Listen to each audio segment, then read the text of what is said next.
Mga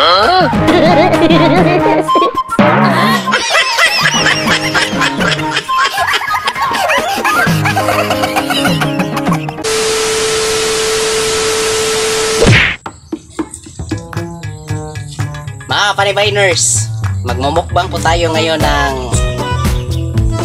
Injan para sa mga taong ininjan. At saka mangga para sa mga taong manggagamit.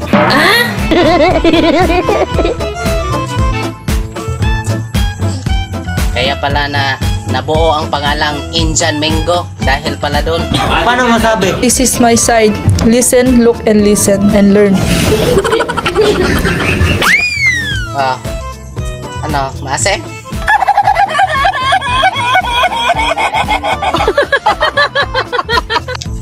Maalat?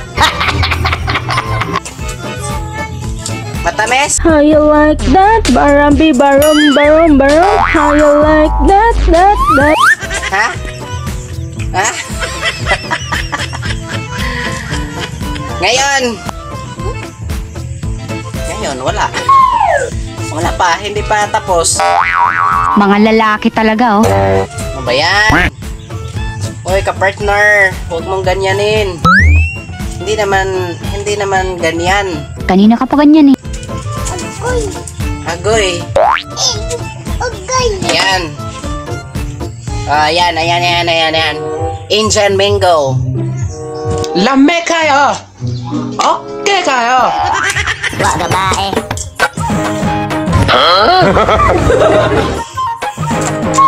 Ayaw, di ma!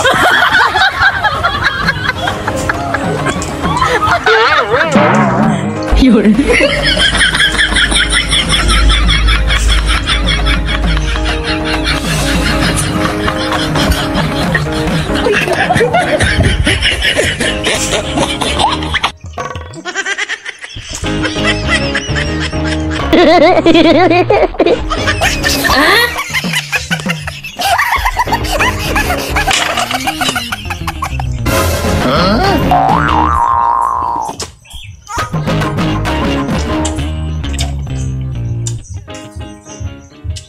Akala ko matamis.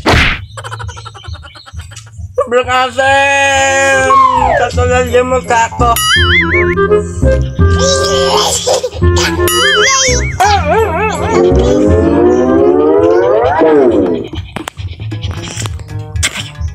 Ito pala ang Injan Mango. Akala ko masarap. Akala ko.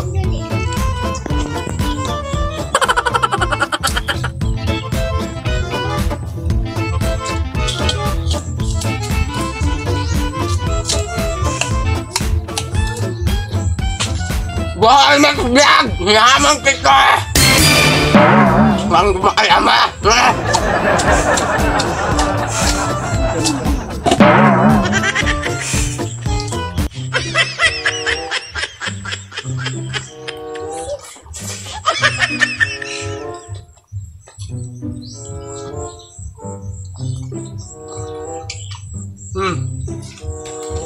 Dalawa.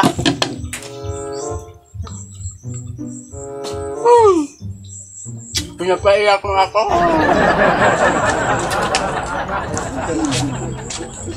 Wala nang balat-balat. Sana all. Diretsahan na!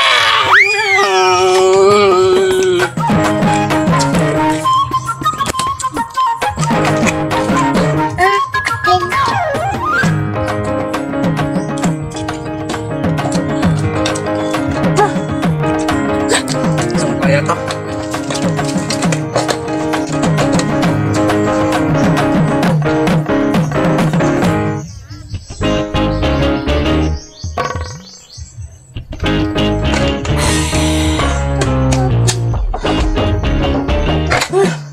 Ang asim.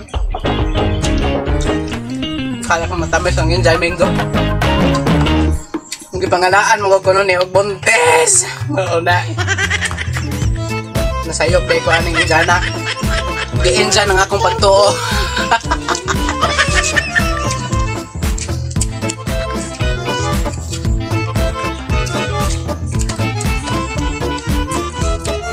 Di na lang ako itong mga kapanibainers kay murag. Di na ako magkaya ang kaaslom. Wa ba nyo nakita ang kaaslom kung now? Ingon na anak, kaaslom ang manggang inyo, nakitaan ka ron. Di na ako. Bye-bye.